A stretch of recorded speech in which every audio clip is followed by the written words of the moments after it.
নামাজ হতো না, বাইতুল মুকাদ্দাসের দিকে ফিরে নামাজ হতো। এই খানায় কাবা কিবলা হয়েছে আমাদের নবীর জন্য। আমার নবী খানায় কাবাটাকে বাইতুল্লাহ বানিয়ে দিলেন।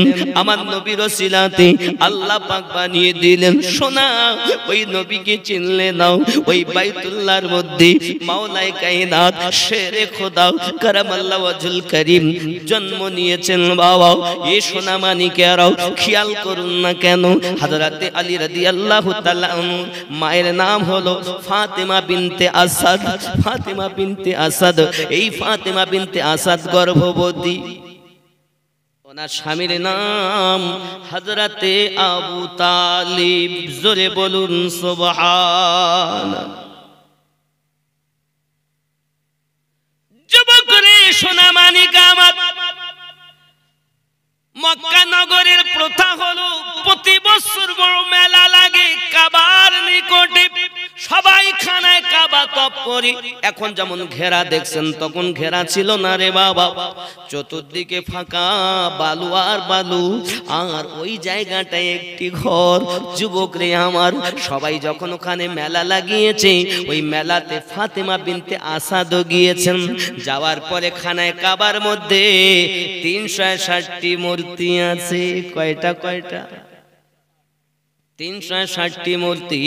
মোট পাথর হলো ওই খানায় কাবায় 362 খানা।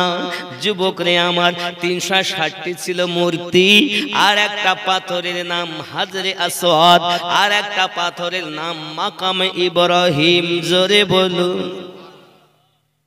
খানায় কাবায় কটা পাথর? 362। 360টি হলো মূর্তি, আর হাজরে আসওয়াদ যাকে চুমা খায় মানুষ। পাথরের ক্ষমতা কত জানো না? কোন মানুষ যদি পাথরে চুমা দেয়, তার জীবনের গুনাহ টেনে টেনে নিষ্পাপ বানাইয়া দেয়। এ বাবা, পাথরের যদি এত ক্ষমতা হয়, কেন আমরা পাথরে চুমা দেই? আপনার আমার নবী, আপনার আমার দয়াল প্রিয় হাবিব চুমা দিয়েছেন। সিদ্দিক আকবর রাদিয়াল্লাহু তাআলা আনহু বলেন, আমিও চুমা দিয়েছি, কারণ নবী পাক চুমে দিয়েছেন। হযরতে ফারুক আযম বলেন, আমি চুমা দিয়েছি, কারণ নবীকে চুমা দিতে দেখেছি। আমি আলী চুমা দেই, যেহেতু নবী চুমা দিয়েছেন। तमाम পৃথিবীর মানুষ কেন চুমা দেন? আমার নবী চুমা দিয়েছেন। এই সোনা মানিকেরাও, ওই পাথরের নাম হাজরে আসওয়াদ। আরো একটি পাথর যাকে বলা হয় মাকামে ইব্রাহিম। আমার আল্লাহ পাক আল্লাহ তাআলা বলেন, তোমরা পাথর দেখে অবঘৃণা করো, তোমরা জানো মাকামে ইব্রাহিম বলতে ইব্রাহিম আলাইহিস সালামের কদম মোবারকের নিশানা, কদম মোবারকের ছাপ। ওই ছাপটাকে মাকাম ইব্রাহিম বলা হয়। ও আমার বান্দা বান্দি, তোমরা মনে করো না ওই মাকামে ইব্রাহিমটা ফেলে দেওয়ার জায়গা, ওটা অনিহা করার জায়গা। না না না, মাকাম ইব্রাহিম মুসাল্লা। আমি আল্লাহ পাক আল্লাহ তাআলা প্রত্যেক মুমিন মুমিনার জন্য মুসাল্লা বানিয়ে দিলাম।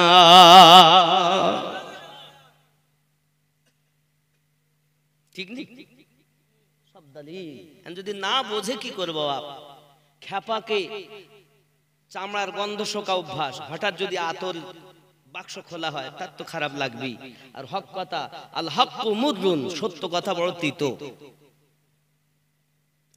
যুবক সোনা মানিকেরা আমার, হযরতে ফাতেমা বিনতে আসাদ আপনার কিনা ওই কাবার মূর্তির দিকে যখন ঝুঁকতে যায়, তখন মাওলা আলী তার আম্মা জানের পেটে টেনে ধরেছে নাড়িখানা। জোরে কোন সুবহানাল্লাহ। মাওলা আলী বলেন, মা জননী, আল্লাহ ছাড়া কারো কাছে সিজদা করা যাবে না। যুবক রে, এখনো তিনি দুনিয়ায় জন্ম নেননি। আলীর নূর নূর কখন সৃষ্টি হয়েছে বাবা?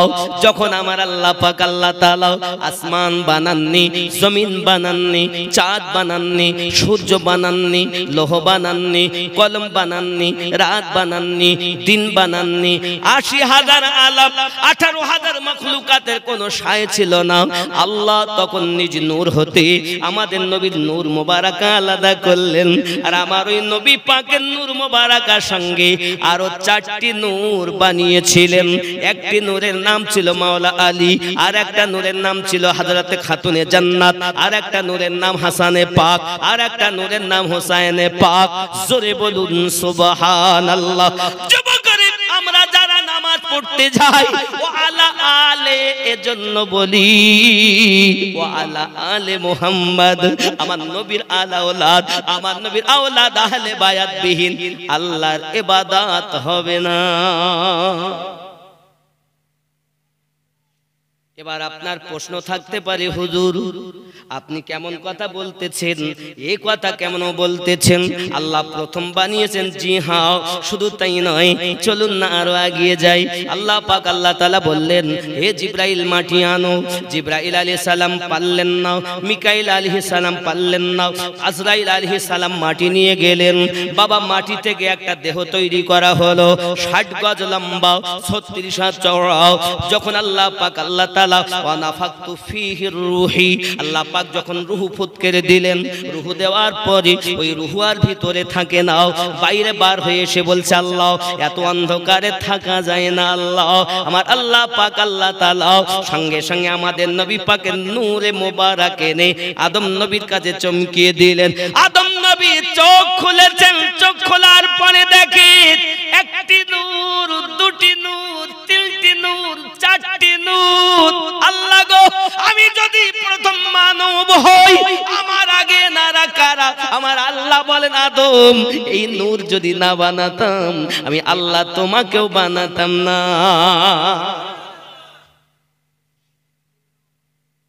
বন্ধুরে বাবারে, আপনার আমার নবী পাকের সঙ্গে ওই নূর লুকায়িত ছিল।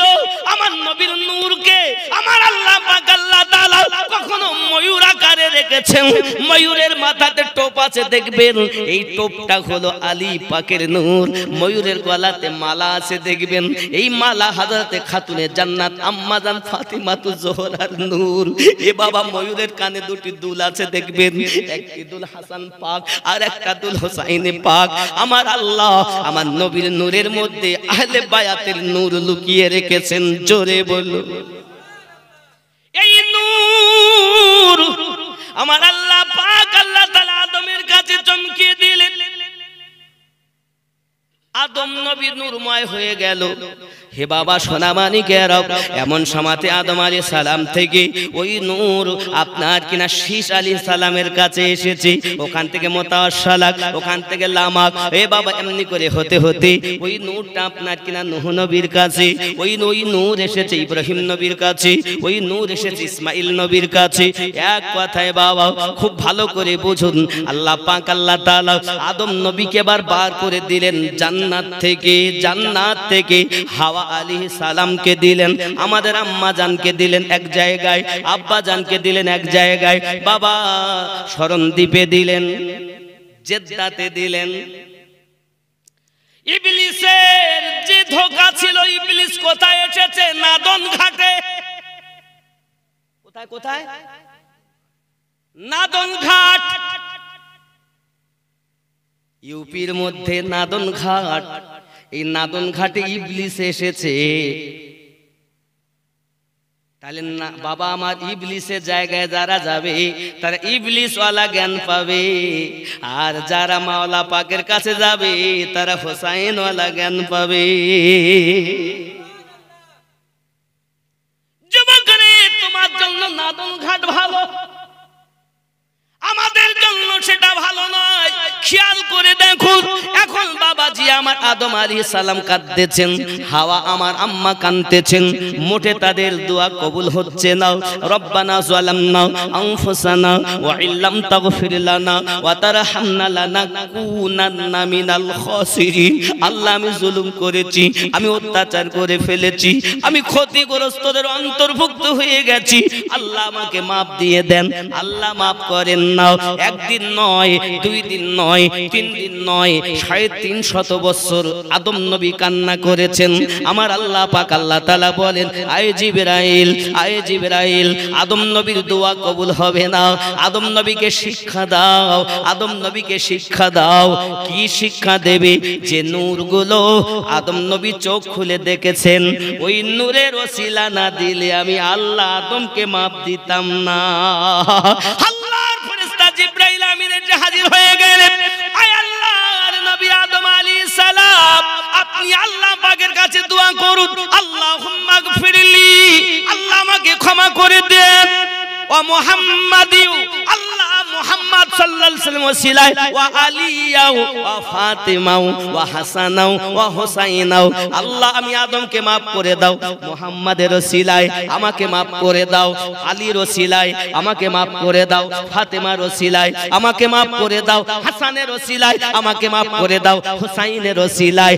আমার আল্লাহ পাকের কাছে আদম নবী যখন এই দোয়াটা চাইলেন আরফাতের মাঠে, আরফাতের মাঠে, আরফাতের মাঠে, এই জগতের মুসলমান শুনে রাখো, লক্ষ লক্ষ মানুষ হজ করতে যায়, আরফাতের মাঠে যাইয়া তারা আল্লাহর কাছে দোয়া চায়, রব্বানা যালামনা আনফুসানা ওয়া ইল্লাম তাগফির লানা ওয়া তারহামনা লানাকুনান্না মিনাল খাসিরিন। খোদার কসম, কোন মানুষের দোয়া কবুল হবে না। কেন হবে না? তোমার বাপ যেভাবে দোয়া চেয়েছে তুমি সেইভাবে দোয়া চাও। যদি তুমি সেইভাবে দোয়া চাইতে পারো, তোমার হজ হবে, তুমি নিষ্পাপ হয়ে যাবে। হজের গাইড বুকে এ কথা নাই, শুধু দোয়া চাও, রব্বানা যালামনা আনফুসানা ওয়া ইল্লাম তাগফির লানা, আল্লাহর কাছে চাও। কিন্তু গাইড বুকে লিখেনি রাসূলের ওসিলাতে চাও, মাওলা আলীর ওসিলাতে চাও, খাতুনে জান্নাতের ওসিলাতে চাও, হাসান হুসাইন পাকের ওসিলাতে ক্ষমা চাও। যেখানে আল্লাহ পাক আদম নবীকে ক্ষমা করছেন না, সেখানে আমাদেরকে কি গেলে করবে? হ্যাঁ গো, তাহলে বোঝা যাচ্ছে দলিল দলিল দলিল। যেখানে ক্ষমা আল্লাহ পাক রব্বুল ইজ্জাত আমাদের আব্বাজানকে ক্ষমা করে দিলেন, যে নামের ওসিলায় তাদেরকে আমরা নামাজে বলি ওয়া আলা আলে মুহাম্মদ, জোরে বলুন। এমনি বলেছি নামাজ হইল না রে তো, নামাজের নিলি না খবর, সোরের দল নামাজ তোরে বাঁচাবে না নামাজ। হ্যাঁ, তাদেরকে বাঁচাবে যারা আহলে বায়াতের কাজে এবং কথায়ও যেটা বলে, কাজেও যেটা করে, নাকি? আর যারা কাজে এক আর কথায় আর এক, ভিতরে এক আর বাইরে এক, তাদের হবে না। এই বক্তব্য দিচ্ছে কেউ দেখেছেন? এভাবে দেয়, কিভাবে পড়বো? বন্ধুরে আমার সোনা মানিক, হযরতে আদম আলাইহিস সালাতু সালাম দোয়া কবুল হয়ে গেল। আল্লাহ পাক আল্লাহ তাআলা হাওয়া আলাইহিস সালামের সঙ্গে আমাদের আম্মা জানের সঙ্গে আব্বা জানের মিলন হলো। জায়গাটার নাম আরফাতের ময়দান। ওরে আমার সোনা মানিকেরা, ওখান থেকে মুজদালিফায় যেতে হবে। ওখানে একটা মসজিদ আছে বাবা, ওখানে একটা মসজিদ আছে, 2 রাকাত নামাজ পড়তে হয়।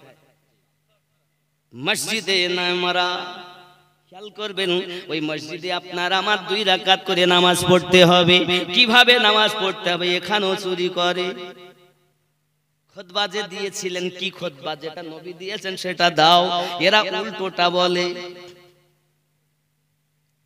যুবক সোনা মানিক, আমি আপনাদের বুঝাতে চাই, ইসলামের আরকান হলো 5টি: কলেমা, নামাজ, রোজা, হজ, যাকাত।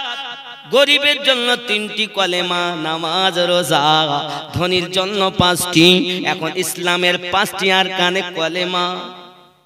প্রথম নাম্বার কলেমা, 2 নাম্বার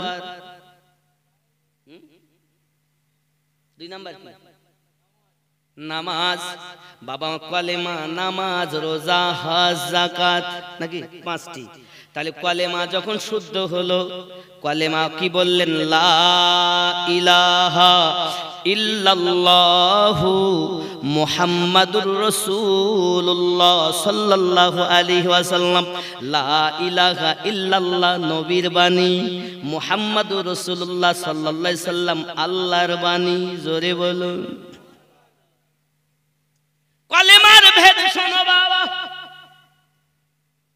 যেটি পড়লে আপনি আমার ঈমান মজবুত হবে। যুবকরে এই কলেমার ভেদ বাবা 12টি অক্ষর হলো লা ইলাহা ইল্লাল্লাহ।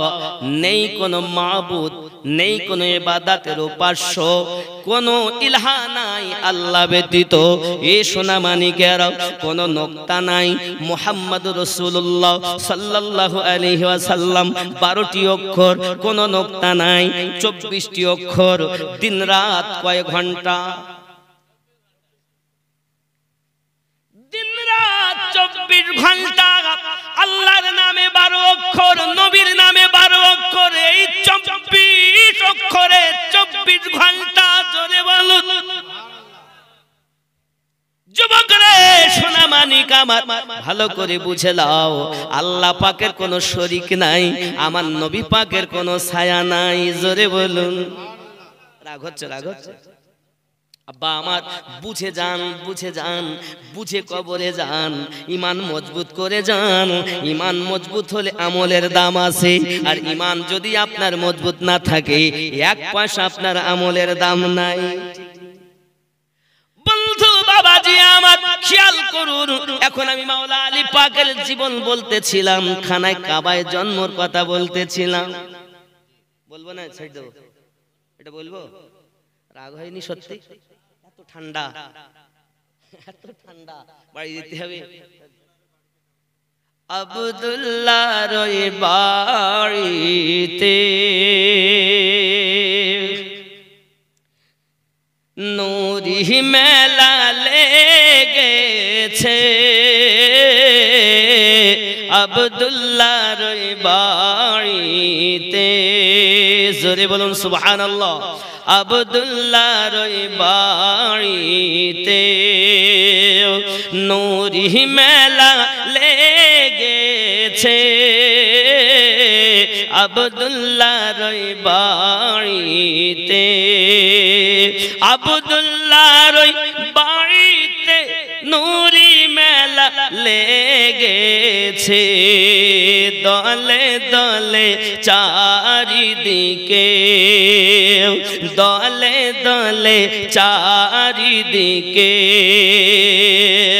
ফারেশতারা ঘুরিছে, আব্দুল্লাহর ওই বাড়িতে। জোরে বলুন। এরা বলে মিলাদ নাই, কোরআন শরীফে খুঁজে পায় না। আর আমি কোরআন শরীফ থেকে বলি, মিলাদ করি কি হবে? সোর আল্লাহ অর্ডার দিচ্ছেন সূরা ইউনূস আয়াত নাম্বার 58। বিসমিল্লাহির রহমানির রহিম। কুল বিফাদলিল্লাহি ওয়া বিরহমাতিহি ফাবিযালিকা ফালইফরাহু। কুল বলে দিন, কি বলে দেবেন? আল্লাহর ফজল ও রহমত পেয়ে তারা যেন আনন্দিত হয়। জোরে বলেন।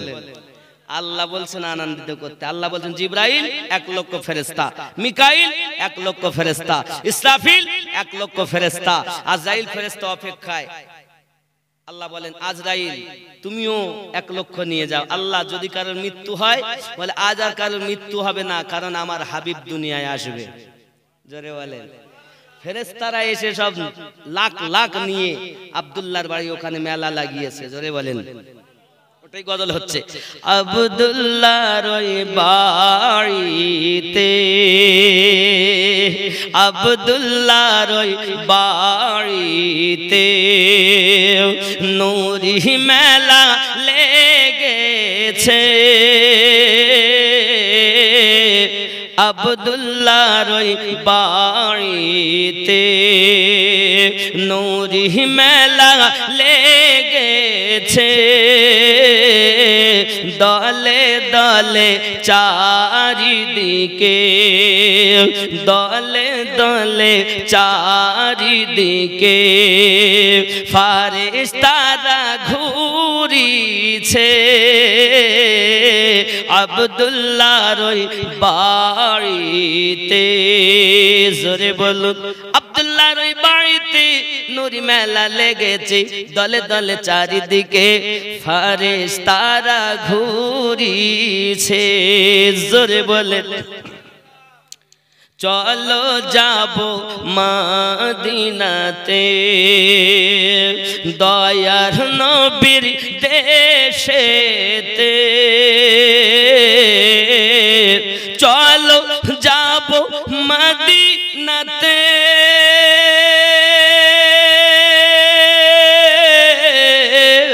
দয়ার নবী দেশেতে মদিনাতে কাবার কাবা মদিনাতে কাবার কাবা মোদের নবী রয়েছে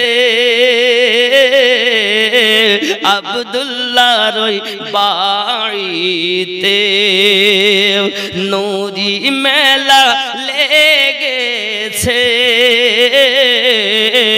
আব্দুল্লাহর ওই বাড়িতে জোরে বলুন আরো জোরে বলুন উমর ইবনে খাত্তাব চলে নবীজিকে মারিব বলে উমর ইবনে খাত্তাব চলে উমর ইবনে খাত্তাব চলে নবীজিকে মারিব বলে দেখে নবীর নূরি চেহারা দেখে নবীর নূরি চেহারা ওমর কলেমা পড়েছে দেখে নবীর নূরি চেহারা জোরে বলুন কে কলেমা পড়েছেন ওমর ইবনে খাত্তাব রাদিয়াল্লাহু তাআলা আমার নবীর চেহারা দেখেছেন কলেমা পড়ে মুসলমান হয়ে গেছে আব্দুল্লাহর ওই বাড়িতে নূরি মেলা লেগেছে জোরে কোন সুবহানাল্লাহ গৌস খাজার কারামে নবী পাকের ওসিলা গৌস খাজার কারামে নবী পাকের ওসিলায় আমিনুদ্দিন এ দুনিয়াতে আউলিয়ার মাজার ঘুরিছে আব্দুল্লাহর ওই বাড়িতে জোরে বলুন আরো জোরে বলেন খেয়াল এমন নবী কোথায় পাবো কেন নবীর প্রেমে মরিয়া যাব এমন নবী কোথায় পাবো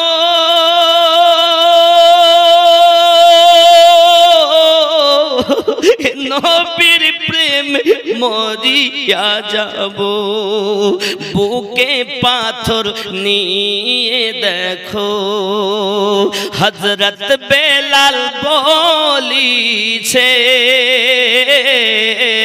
আব্দুল্লাহর ওই বাড়িতে নূরি মেলা লেগেছে দলে দলে চারিদিকে ফারেশতারা ঘুরি দিছে আব্দুল্লাহর বাড়িতে নূরি মেলা লেগেছে জোরে বলো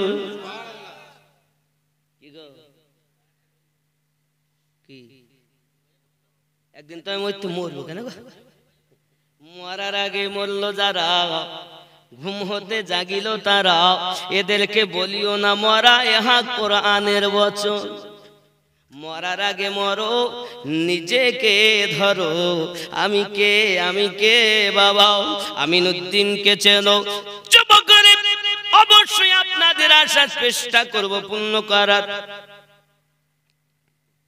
খেয়াল করেন মাওলায়ে কায়নাত শেরে খোদা কারামাল্লাহুল কারীম আম্মা জানের পেটে নাই টেনে ধরলেন আম্মা ঝুঁকতে পারলেন না আম্মা ঝুঁকতে পারলেন না আব্বা মা যখন ঝুঁকতে পারলেন না আব্বা এমন সময় স্বামী বলছেন আবু তালিব বলছেন কে বলছেন হযরত আবু তালিব বলতেছেন যে কি ব্যাপার কেন এমন করো স্বামী আমার হয়তো আমার সন্তান জন্মগ্রহণ করবে নিরালা জায়গা কোথায় পাবো কোথায় বাজাবো সবদিকে তো ফাঁকা ময়দান বালু আর বালু গাছপালা নাই যে ছায়াতে যাব এমন সময় কাবার দিকে এগিয়ে যাও কাবার দিক থেকে আওয়াজ আসতেছে আয় আবু তালিব ফাতেমা বিনতে আসাদ তোমরা স্বামী স্ত্রী দুইজনা ভিতরে ঢুকে যাও আল্লাহ পাকের কাবা ঘরের দেওয়াল সরে যায় স্বামী স্ত্রী দুইজন ভিতরে ঢুকে গেলেন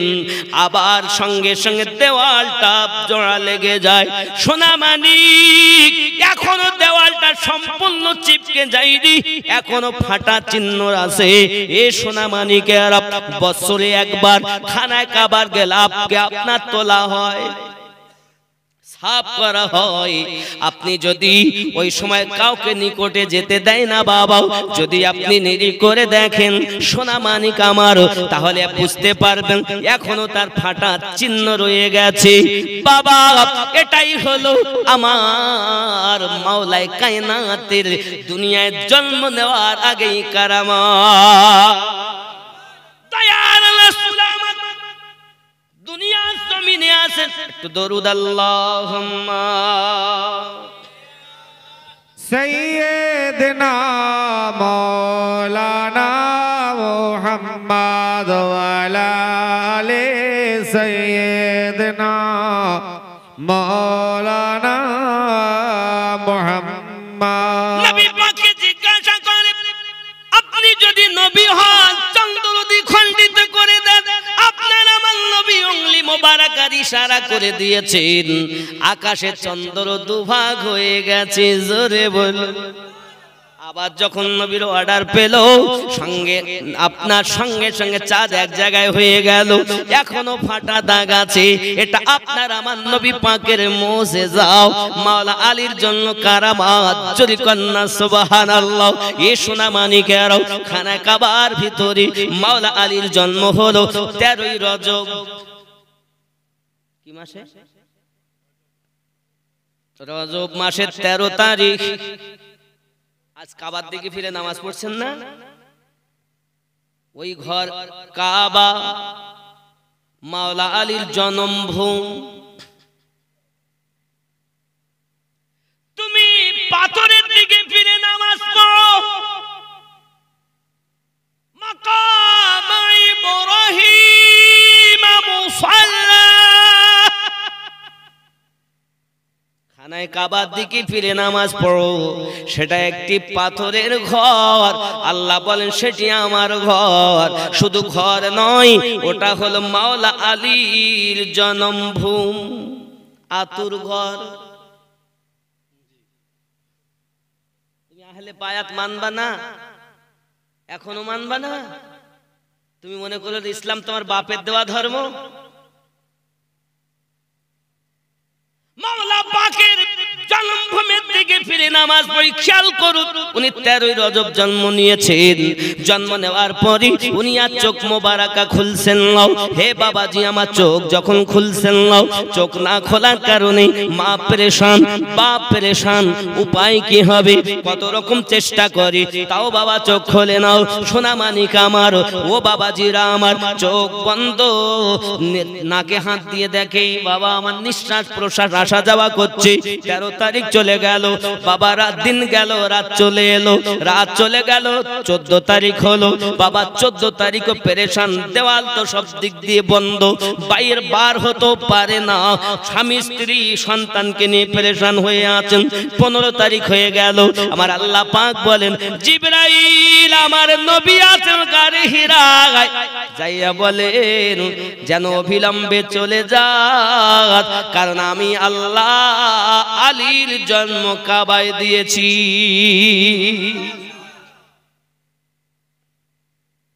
আপনার আমার নবী টুক টুক টুক টুক করে খানায় কাবার দিকে আগিয়েছেন। আর এই 3 দিন কি হচ্ছে জানেন? যেহেতু ওখানে মেলা, শত শত লোক, হাজার হাজার লোক, খানায় কাবার ভিতরে মূর্তি আছে, কারুবা নাম হবল, কারুবা নাম লাত, কারুবা নাম উজ্জা। কেউ বাবা আমার বড় তারা পূজা অর্চনা করে। এখন দেওয়াল বন্ধ, তালা খুলে ভিতরে যাবে পূজা দিতে। বন্ধুরে, আবু জাহেলকে এসে বলে আমাদের আবুল হাকাম, আয় আবুল হাকাম, খানায় কাবার তালাটা খোলো। এ যুবক আমার তালা খুলতে যায়, যে তালা সেই চাবি, তালা আর খুলতে পারে নাও। সারাদিন চলে গেল, 13 তারিখ তালা খোলে নাও। রাতভর সবাই বলে দেখো আরাম, তোমরা অন্য কাজ করো, চেষ্টা করে দেখি, ভাঙতে যায়, ভাঙতে পারে নাও। সোনা মানিক আমার 14 তারিখ সারাদিন পেরেশান হয়ে গেল। 15 তারিখ যখন আমার নবী পাক এসে উপস্থিত হয়েছেন, আবুল হাকাম আগিয়ে গিয়ে বলে মুস্তাফা, যে তালা সেই চাবি, কিন্তু তালা খুলতে পারি না, কি উপায় বুঝি নাও। আপনার আমার নবী পাক বলেন আবুল হাকাম সকলকে সরিয়ে দেন। যেই কিনা সবাইকে সরিয়ে দেওয়া হলো, আপনার আমার নবী ওইখানে কাবার তালার কাছে যায়, নজর মোবারক দিয়ে তাকিয়েছেন, তালা খুলে জমিনে পড়ে গেছে। আপনার আমার নবী পাকের চোখ মোবারকায় আল্লাহ এত পাওয়ার দিয়েছেন, আল্লাহ এত ক্ষমতা দিয়েছেন, খানায় কাবার তালার দিকে তাকানোর সাথে সাথে তালা খুলে জমিনে পড়ে যায়। আবুল হাকাম বলে আহারে, আজ 3 দিন হয়ে গেল পেরেশান, কেউ খুলতে পারি না, ভিতরে যাব। নবী বলেন ভিতরে যাওয়া হবে না। কেন কেন কেন? তার কারণ জানতে পারবে, বসো, সবাই অপেক্ষা আছে। নবী পাক দরজাটা ঠেলে ভিতরে গেলেন চলে, সঙ্গে সঙ্গে তার চাচা আগিয়ে আসতেছেন, ও ভাতিজা মুস্তাফা, ও ভাতিজা মুস্তাফা, 3 দিন হয়ে গেল আমার সন্তান চোখ দুটি খোলে না। নবী আমার বলেন চাচা, আমার ভাই জন্ম নেবে, সে চোখে অন্ধ হবে, এটা কখনো মেনে নেওয়া যায় না। চাচি আম্মাকে বলেন চাচিমা আমার কোলে দেন। আমার নবী পাক যখন কোলে নিয়েছেন, নেওয়ার পরে নিজের লাভ দাহান গালে দিয়েছেন। যেই লাভ দাহান দিয়েছেন, সঙ্গে সঙ্গে ওই 3 দিনের শিশু চোখ খুলে নবী পাককে দেখেছেন। জোরে বলে নবী আমার জিজ্ঞাসা করেন, আলী যখন বড় হয়েছিলেন নাম রাখা হয়েছিল আলী, মা নাম রেখেছিলেন হায়দার, আর নবী নাম রাখলেন আলী। এমন সময়তে আমার নবী জিজ্ঞাসা করেছিলেন, আলী যখন কলেমা পড়ে আপনার কিনা 10 বছর, মতান্তরে বাবা তারিখের কেতাবে লেখা আছে 8 থেকে 12 বছরের মধ্যে আলী আমার নবী পাকের কাছে কলেমা পড়েছেন। কেউ বলেছেন আপনার কিনা 8 থেকে 9 এর মধ্যে আলী রাদিয়াল্লাহু তাআলা প্রথম তাসদিক করে নবী সাক্ষী দিয়েছেন। জোরে বলুন সুবহানাল্লাহ। যাই হোক না কেন, এই যুবক কিতাবের ভিতরে লেখা আছে, দরুদি নবী আমার বলেন আলী খানায় কাবায় জন্ম নেওয়ার পরে তুমি তাকালে নাও, আল্লাহর ঘর কাবা দেখলে নাও, মা জননী দেখলে নাও, আব্বা চেহারা দেখলে নাও। আমি নবী যখন কোলে নিলাম, চোখ খুলে আমার দিকে তাকালে কেন? এর রহস্যটা কি? হযরতে আলী বলেছিলেন, দরুদি দরুদি দরুদি।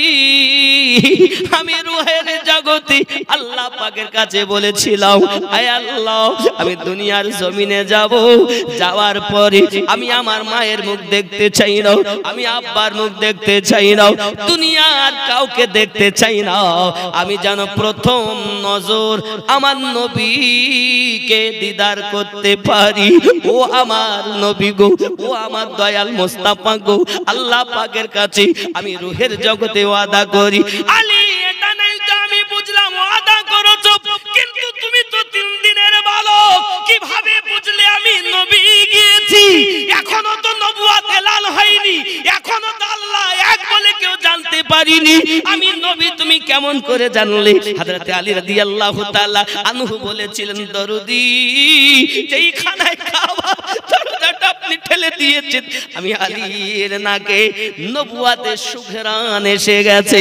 আমি আলী ইচ্ছা করলে তাকাই আপনাকে দেখতে পারতাম, কিন্তু না না না না, আমার মনের আশা ছিল নবী পাক সাল্লাল্লাহু আলাইহি ওয়াসাল্লাম আমাকে কোলে নেবেন। বাচ্চা জন্ম নিলে আমরা বাচ্চার গলায় গালে কি দেই? মধু। মধু মধু দেই, মধু দাও। হে বাবা আমার, আমি আলী, আমি তো কোনো কিছু পাবো না, এই জন্য আমি লাভে দেহান খাবো। আমার ইচ্ছা হলো নবী পাক লাভে দেহান আমার গালে যখন দিয়েছি, আমার সিনাতে ইলমে মারিফাতের ঢেউ খেলতে আরম্ভ করে দিয়েছে। আমার নবী তো এই জন্য বলেছিলেন, আনা মদিনাতুল ইলমু ওয়া আলিউন বাবুহা। আমি নবী হলাম মদিনার ইলমের শহর, আলী তার দরওয়াজা। এখন জ্ঞানের শহর নবী, আমার ইলম মানে জ্ঞান, জ্ঞানের শহর নবী, দরজা আলী। এখন দরজা দিয়ে যদি যায়, আহলে বায়াতের কথা তারা হয়ে নবীর পাশের কাছে জ্ঞান পেয়ে যায়। আর যারা লাফিয়ে যাবে, জ্ঞান তো হবে, আহলে বায়াত মানবে না, বুঝতে হবে এটা জাহান্নামী দল। দেখছেন যুবক, এটা হক পথ, মানা না মানা আপনার ব্যাপার। আমার কাজ হলো সঠিকটা উত্থাপন করা, মানা না মানা আপনার কাজ। হযরত আলী কারামাল্লাহু ওয়াজহুল কারীম বলেন, দরুদি, আমি তখনই চিনে নিয়েছি, কারণ আমি যে আলী, আমি তো রূহের জগতে আপনার প্রতি ঈমান এনেছি। বাস্তব শরিয়াতে আমার বয়স হলো 9 বছর, 8 থেকে 12 বছরের ভিতরে, এটাই হলো সঠিক মত, তারিখের কিতাব। 8 থেকে 12 বছরের ভিতরে, 12 বছরের ঊর্ধ্বে কোন তারিখ লেখক বলেননি। কেউ 8 বছরের কথা বলেছেন, কেউ 9 বছরের কথা বলেছেন, কেউ 10 বছরের কথা বলেছেন, কেউ 11, কেউ 12। কথা বুঝতে পেরেছেন? এখন প্রথম তাসদিকিনি করেছেন, সত্যায়ন করেছেন বাবা। এই জন্য ওলামায়ে হানাফের নিকটে বয়স্কদের মধ্যে কলেমা পড়েছেন হযরতে আবু বকর রাদিয়াল্লাহু তাআলা, বালকদের মধ্যে সর্বপ্রথম কলেমা পড়ে নিয়েছেন হযরত আলী রাদিয়াল্লাহু তাআলা, গোলামদের মধ্যে কলেমা পড়েন যায়েদ ইবনে হারিস রাদিয়াল্লাহু তাআলা, আর আম্মা জানদের মধ্যে সর্বপ্রথম কলেমা পড়েছেন হযরত খাদিজাতুল কুবরা সালামুল্লাহি আলাইহা।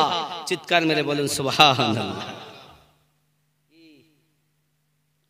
এখন আমার আপনার নবী সাল্লাল্লাহু আলাইহি ওয়াসাল্লাম কাবা শরীফের ভিতর থেকে মাওলায়ে কায়নাতকে বাইরে নিয়ে এলেন, জোরে বলুন। বাইরে যখন আনলেন, আবুল হাকাম, ওর নাম তো আবু জাহেল, পরে আগে ছিল বুদ্ধির পিতা, আর সবাই আবু জাহেল, উতবা, সায়বা, উতাইবা, আবু সুফিয়ান, বড় বড় সব দুশমনের দল। কি ব্যাপার, ভিতর থেকে তোমরা কিভাবে এলে, কি হলো? ও অনেক কথা, আমাদের যখন জায়গা পাইনি তো দেওয়াল সরে গেছে, ভিতরে ঢুকেছি, তাই নাকি? আরে বাবা রে। আবু জাহেল বলছে, সব বুঝলাম, তবে এই ছেলে মানে সঠিক সন্তান না বেঠিক সন্তান, হালালি না হারামি, আমি চিহ্নিত করব।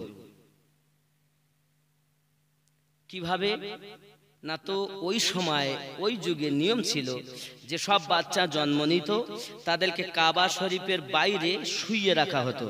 ওই কাবা ছাদের উপরে একটা সাপ বসবাস করত, সেই সাপটার নাম ছিল মাইয়ারুল আরদ। কি সাপ বললাম? মাইয়ারুল আরদ। ওই সাপ আস্তে আস্তে বাচ্চাদের, ছোট বাচ্চা জন্ম নিলে তার একটা একটা কেমন ঘেরান থাকে, থাকে না বাবা? যে ঘরে দেখবে বাচ্চা জন্ম তার একটা ঘেরান থাকে। এই ঘেরানে ওই সাপটা নিচে আসে, যে বাচ্চাকে কামড় মারে বাচ্চা মারা যায়। আবু জাহেলের কাজ হলো ও বাচ্চা হারামি, তাই মরে গেছে। আর যে বাচ্চাটাকে সাপ শুঁঘে চলে যায় সে হলো হালালি বাচ্চা আবু জাহেলের নিকটে। মক্কা নগরের নিয়ম। আর এই নিয়ম চালু করেছে আবু জাহেল টাকা খাওয়ার লোভে। কেন? যে মরে গেল সে তো গেল, তাহলে হারামি, ওর আলাদা শাস্তি।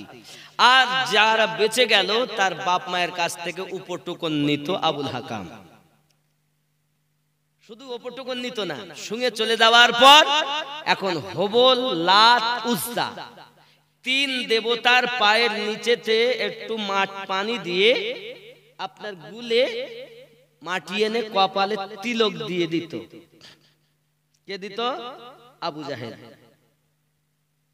এই তিলক দিয়েছে আবু জাহেল, ইসলামের শত্রু, নবীর শত্রু। যুবক আমার, এমন সময় আবুল হাকাম, সবাই বলতেছে আবুল হাকাম সঠিক বিচার করেন, আমাদের ঘরের ভিতরে দেবতার কাছে জন্ম নিয়েছে, বাচ্চাকে পরীক্ষা না করে হবে না। ঠিক আছে, এখন নবী পাক বলেন চাচা বাচ্চাটাকে ওখানে শুয়ে দেওয়া হোক, চাচি আম্মা শুয়ে দেওয়া হোক। চাচি আম্মা বলছে বাবা রে, আমার সন্তানকে যদি সাপে মেরে দেয় তাহলে আমি কি করে সইব, সইতে পার? মা কখনো চায় না তার সন্তান যেহেতু জহরিলা সাপ, বিষাক্ত সাপ। রাসূল আমার বলছেন আম্মা, চাচি আম্মা চিন্তার কারণ নাই, আপনি শুয়ে দেখেন না, এ বাচ্চা সাধারণ বাচ্চা নয়। জোরে বলুন হায় হায়। রাসূল পাক যখন বলেছেন রেখে দিলেন, বাচ্চাকে শুইয়ে দিলেন। সাপ আস্তে আস্তে উপর থেকে নিচে এসেছে, এসে মাওলা আলী কারামাল্লাহু ওয়াজহুল কারীমের সামনে এসে এইভাবে ফেনা তুলে আছে। 3 দিনের বালক এক হাত দিয়ে গলা ধরেছেন, অপর হাত দিয়ে আর একটু নিচে দূরে ধরেছেন, এক টান দিয়ে এক টানেই সাপটাকে 2 ভাগ করে দিয়েছেন। আরো ধরে বলুন ऐसा कोई मस्तान জি, মস্তান জি, হিরো নায়ক। মস্তান বলে না আমাদের, কি বলে? মস্তান বলেন। মস্তান আছে কেউ যে সাপ টেনে ছেড়ে দিতে পারে? যে পানিতে আপনার ঘরে না, কি সাপ বলে ওকে? ধরা সাপ, মিটুলি আপনারা বলেন। আমাদের ওদিকেও ও ধরা সাপও বলে, কেউ পানি ধরা বলে, কেউ হেলে সাপও বলে, আপনাদের মিটুলিও বলে। এখন আপনারা কেউ আসেন এরকম এই গ্রামে, এত তো যুবকদের জলসা, যুবক কমিটি দিয়েছেন, গ্রামটার নাম কি?